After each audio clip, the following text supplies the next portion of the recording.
박범계 발표 후에 문재인 제거했다. 이 첫 번째 주제는 여러분이 아시는 것처럼요. 신현수 문재인 대망신살 뻗쳤다인 겁니다. 자, 지금 이제 상황을 보면은요. 아주 간단하게 여러분께 정리해 드릴게요. 박범계가요. 여러분도 아시는 것처럼 기습으로 인사를 발표했어요. 근데 당연히 인사를 발표할 때는 민정수석과 법무부 장관이 서로 의논을 하고 그런 다음에 이 민정수석이 대통령한테 보고를 합니다. 그리고 박범계한테 전화를 해가지고 대통령께서 제거를 했다. 이렇게 해야 되는 거예요. 그런데 어떻게 됐냐? 민정수석은 아무것도 몰랐던 거예요, 여러분. 일단 민정수석은 박범계의 몇 가지 인사에 대해서 이건 좀 문제가 있다. 그리고 윤석열하고 의논을 하고 윤석열이 얘기해줬던 최소한의 거는 오케이를 해주자. 한동훈을 이 기영사리에서 뽑아주는 거라든지. 그리고 이성윤이가 포스트 검찰총장이니까 이성윤이를 해주는 거. 그건 오케이다. 이렇게 얘기를 한 거예요. 그런데 어떻게 됐습니까, 여러분? 결과적으로 신현수는 아무것도 몰랐던 거예요. 그러고 나서 12시에 기습적으로 박범계가 발표를 한 거예요. 법무부에서 이렇게 인사가 났다. 그거는 신현수가 그건 안 된다고 했던 거고 또 윤석열이는 그 인사를 보고 여러분이 아시는 것처럼 참 이렇게 얘기를 한 겁니다. 자, 이걸 보면은 여러분께서 이제 여러 가지로 이제 이거 정말 큰일이구나 이렇게 생각을 하셨을 거예요. 이건 뭐냐면은 문재인은 여기에 존재가 없었던 거예요. 그리고 나서 발표가 다 되고 나서 나중에 박범계의 이 발표안에 대해서 이광철이든 어쨌든 586의 친조국파들이 그거를 문재인한테 보여줬다는 겁니다. 그래서 문재인은 AS를 하듯이 박범계에 대해서 애프터 서비스를 하듯이 그 이후에 일이 다 벌어지고 난 뒤에 추가 결제를 한 거예요. 추후 결제를. 이게 여러분 팩트입니다. 저도 오늘 이제 어느 게 진짜 팩트인가 그래서 막 여기저기 이렇게 봤는데 너무너무 기가 막혀서 놀랐어요. 자, 이걸 보면은 문재인은 바지사장인 거예요. 문재인은 이 나라의 대통령이 아니고 청와대의 주인이 아닌 거예요. 이렇게 기가 막힌 일이 있습니까? 그러니까 박범계가 발표한 후에 문재인이 제거를 한 거예요.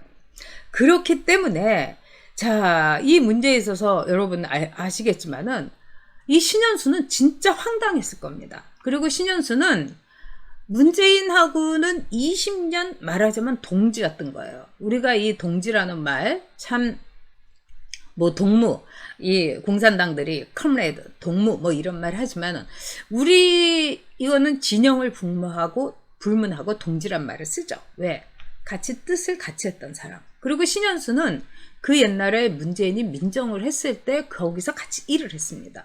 그리고 이 사람은 그나마 검찰 쪽에서 쭉 이제까지 나름대로 이 문재인의 그 좌파 진영에 있었던 사람이에요. 그런데 문제는 뭐냐? 이 사람은 가짜는 아니라는 겁니다. 엉터리는 아니고 말하자면 사법시험을 패스를 했고 그 다음에 검사로서 트레이닝을 받은 거예요. 그러니까 뭘 하면 되는 것과 해서는 안 될 일을 알고 있는 사람인 거죠. 지금 우리가 문재인 정권을 겪으면서 제일 여러분이 안타까우신 게 뭡니까? 해서는 안 될 일을 이 작자들이 마구마구 해서 그렇습니다. 정치에서 어떤 일을 하는 것도 좋지만은 일은 안 하겠다고 어떤 일을 안 하는 것도 좋은데 문재인 정권의 인간들은 해서는 안 되는 일을 마구마구 하는 거죠. 국가적으로 그리고 전 국민의 입장에서 봤을 때 해서는 안 될 일입니다. 그런데 자기네들 입장에서는 이건 반드시 해야 되는 일이죠. 왜? 반지성주의, 반엘리트주의. 그냥 너나 나나 다 똑같으니까 간호조무사가 의사하면 어때? 조민이 의사하면 어때? 아니, 공부 못했다고 의사 못해? 바로 그거예요.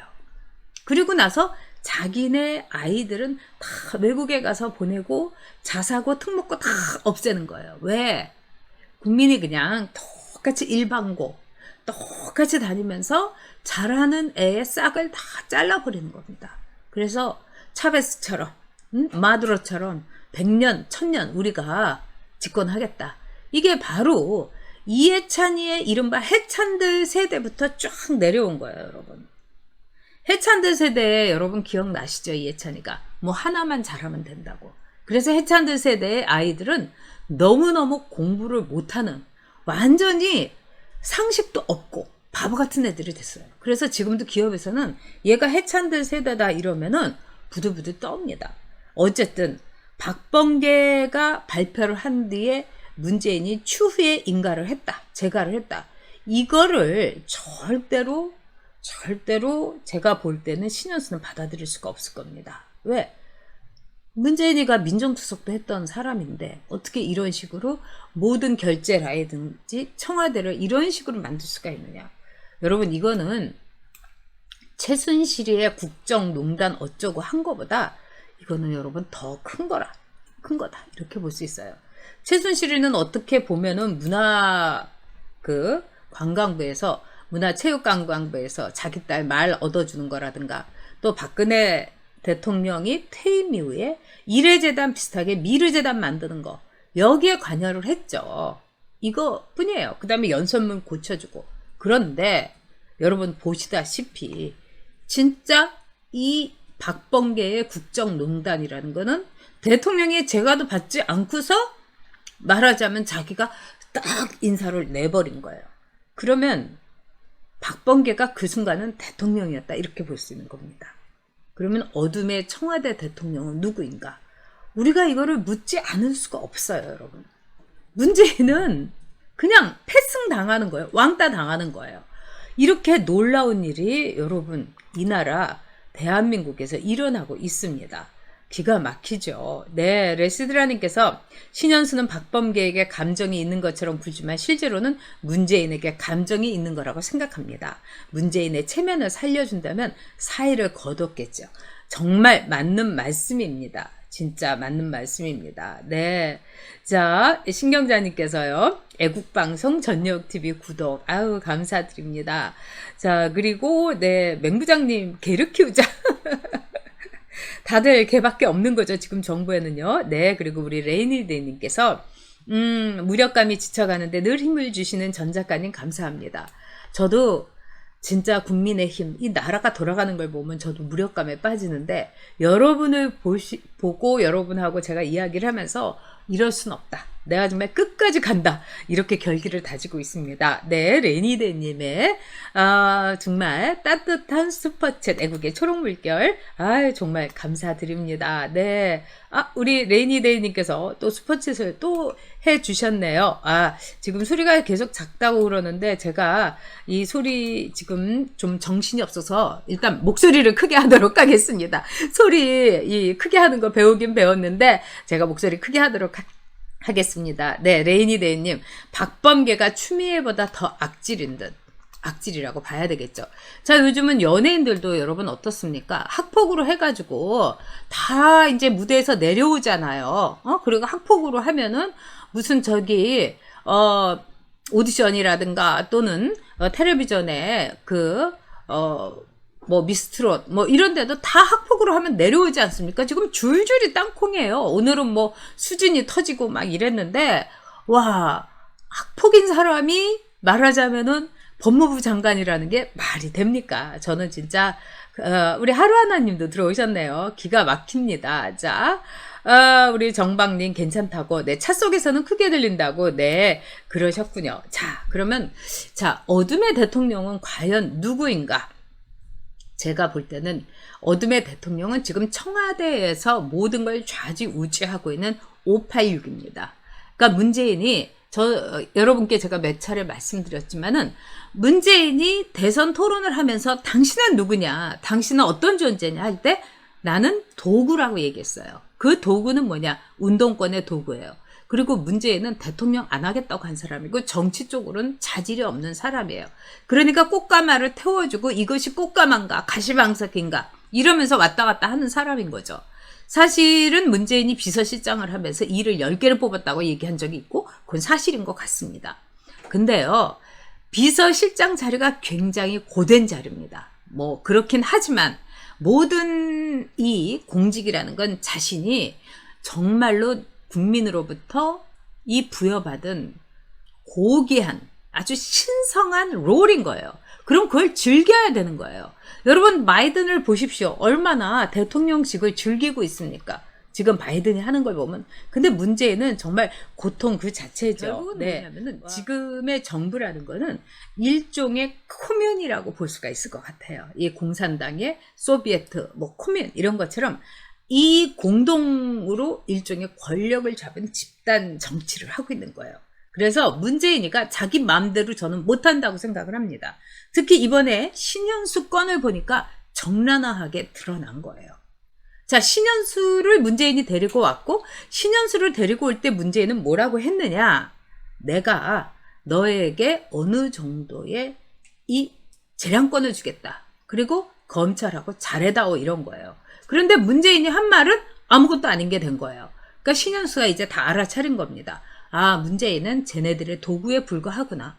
그리고 박범계는 즉 586의 그 실세 속에서 개노릇을 하고 있는 겁니다. 자, 우리가요 조국의 검찰 교육의 검찰 개혁에 대해서 웃긴 했던 거는 왜 그랬을까요? 검찰 개혁이 아니었기 때문입니다. 문재인이 검찰 개혁에 대해서 검찰을 개혁하는 게 뭐 자기가 노무현 때 제일 안타까웠던 거다. 그 이유가 뭐겠어요? 검찰이 노무현 가족들의 비리를 들춰가지고 노무현이 극단적인 선택을 했는데 그 복수전인 거죠. 그래서 이제는 우리가 확실하게 아는 겁니다. 와, 진짜 검찰이 그렇게 문제가 있었나? 지금의 이 검찰이 말하자면은 자기 발현을 하도록 만드는 게 문재인이에요. 문재인과 이 일당들이 말하자면은 검찰 개혁이 아니라 우리들이 좌파 독재를 영원 불멸하게 만드는 개 노릇을 하라고 검찰에다가 얘기한 거기 때문에 우리가 검찰 개혁에 대해서 등을 돌린 겁니다. 네, 정말 이 소셜님께서 문재인 말은 녹음을 해야 된다. 그렇죠. 문재인은 늘 이렇게 뒤통수 치는 자기가 의견을 안 내요, 여러분. 지금도 그렇잖아요. 신현수가 이 수보회의에 다 들어왔는데도 문재인이 아무 말도 안 했다는 거예요. 이거는 있을 수가 없습니다. 대통령은요, 수보회의나 이런 걸 할 때 꼭 자기의 의견을 얘기합니다. 하다못해 전두환 대통령 시절에도 뭐 여론에 문제가 되는 사람이 있으면 수보회의에서 질책을 한다든지 아니면은 일부러 기자 있는 데서 뭐 문제가 있는 장관의 어깨를 이렇게 두드려주면서 다시 신임을 보인다든지 이 대통령의 제스처라는 건 굉장히 중요한 겁니다. 근데 문재인은 아무것도 안 하는 게 문제인 거예요. 말도 안 하고 딱 숨어 있다가 그 다음에 뭐 생색낼 때 있으면 나가십시오 하면은 나가서 배우 노릇 하는 거. 그런 점에 있어서 이번에 신현수 이 사건은요, 한마디로 어둠의 대통령은 누구인가. 그 순간은 정말 박범계였다가 그 다음에 586들 청와대의 그 커맨, 우리들이 정권을 공동으로 창출을 했기 때문에 문재인은 너는 n분의 1일 뿐이야. 너는 우리가 앞에 내세운 배우에 불과해. 이렇게 보는 거죠. 아주 제가 보기에는 펜트하우스보다 더 대단한 막장극이 블루하우스가 아닌가. 저는 이렇게 생각을 해요. 그러니까 뭐 이 청와대에서도 관련된 사람, 이 문재인 정권 들어가지고 너무나 많이 죽었죠. 그러니까 펜트하우스 저는 보지 않습니다만 일부러 이제 여론이 어떤가 이렇게 짤방 같은 거라든가 이런 걸 보면은 막 그냥 시작하자마자 사람 몇 명 죽고 문재인 정권도 그랬어요, 여러분. 펜트하우스보다 더 대단한 막장극이 블루하우스다. 이거를 아주 이제 보여준 거다. 이제 저도 이렇게 봅니다. 자, 그러면은 이거는 정말 정권 재창출을 위한 청와대의 광란극이다. 이렇게 볼 수 있죠. 이제까지 우리의 역사에서 여러분 이런 일은 없었어요. 대통령이 제껴지면서 법무부 장관이 딱 그 발표를 하고 그러면서 박범계가 뭐라고 해요? 신현수를 설득을 하려다가 설득이 안 돼가지고 내가 그냥 해버렸다. 그 밑에서 문재인을 얼마나 우습게 봤으면은 이런 얘기를 하겠습니까? 거기다가 문재인이 더 웃기는 거는 진짜 박범계에 대해서 추후에 꼭 하고 재가를 했다는 거예요. 여러분이나 제가 대통령이라면 어떻게 했을까요? 박범계 당장 파면시킵니다. 아니 어떻게 내 사인도 없이 네가 맘대로 해. 이거 하극상 아니야? 그러면서 박범계 그날로 잘라버려요. 그리고 이광철이 그날로 파면시키고요. 내가 대통령인데 날 무시했잖아. 내가 딴 사람도 아닌데 대통령인데 내가 그러니까 대통령이 아닌 거지. 이거 아니겠습니까? 대통령을 대통령으로 알지 않고 왕따시키고 패싱했던 이 박범계와 586들. 그런데 결과는 어땠습니까? 문재인이가 등신같이 입을 꼭 다물고 말하자면은 이 박범계에 대해서 추후 결재를 한 거예요. 자, 여러분, 그거는 어떻게 해서 이루어졌을까요? 문재인이가 아니 이런 일이 이랬을 거예요. 아무리 등신이라도. 그랬는데 딱 이광철이가 직보를 하는 애가 와가지고 뭐 대통령님 그게 아닙니다. 저 신현수가요 윤석열이 라인을 살려주려고 하고 있습니다. 그러면 우리는 어떻게 되는지 아십니까? 대통령님이 걸려들고 있는 빼박인 울산 부장 선거 그거 윤석열이가 한동훈이 앞세워가지고 막 할 겁니다. 한동훈이 인터뷰 보셨죠? 정권에 충실할 수 있는 개라면 나를 잘못 골랐다. 개는 우리를 무너뜨릴 미친 개입니다. 근데 개를 윤석열이가 올려오려고 해요. 데리고 오려고 해요. 그럼 뭐겠어요? 울산 부장 선거입니다. 문재인 무서워요. 응? 그러고 나서 두 번째는 월성 원전도 보십시오. 최재형이 윤석열이 자료를 다 공유했다는 거 아닙니까? 그리고 월성 원전 이거 셧다운된 거 이거 드러나면은 지금 백운기 문제도 그렇고 백운기한테 영장을 치지 않았습니까? 검찰이. 그리고 정말 윤석열을 어느 정도 컨트롤하고 마사지를 할 수 있는 신현수라면 영장은 청구하지 않았어야 되는 거 아닙니까? 이러면서 막 하니까 문재인이가 알았어. 이렇게 한 겁니다, 여러분. 너무나 기가 막힌 거죠. 정권 재창출을 위한 청와대 광란극에서 미친 광대 역을 한 사람은 누구겠어요, 여러분? 미친 광대 역을 한 사람은 문재인입니다. 자, 이제 우리가 이렇게 볼 때는 이 문재인의 지금의 이제 이 상황 이거는 이번에 이제 신현수가 나가게 되면은 청와대가 그동안에 얼마나 엉터리로 얼마나 기준 없이 펜트하우스보다도 못한 블루하우스인가를 그대로 보여주는 거죠. 자, 여러분들 이제 펜트하우스 이렇게 보시는 분들 있다고 그러는데 저는 왜 이렇게 펜트하우스가 인기가 있을까 이제 생각을 해봤어요. 근데 이제 생각을 이렇게 해보니까 사람들이 너무나 이 청와대의 그 광란극이나 막장극을 보니까 솔직히 얘기해가지고 이 웬만해 갖고는 자극을 안 느끼는 것 같아요. 그러니까 뭐 사람 죽이고 맨날 막 피를 철철 흘리고 와, 그 배우들은 제가 보니까 한 씬만 찍어도 막 그 감정이 고양돼서 그런 거 하고 나면 다 쓰러질 것 같아요. 그래서 저는 그 배우들이 멀쩡한 그게 진짜 이해가 안 갈 정도예요. 그러니까 온 국민, 온 나라가 광란극 펜트하우스를 하는데 거기에 중심에 문재인이가 있다. 네.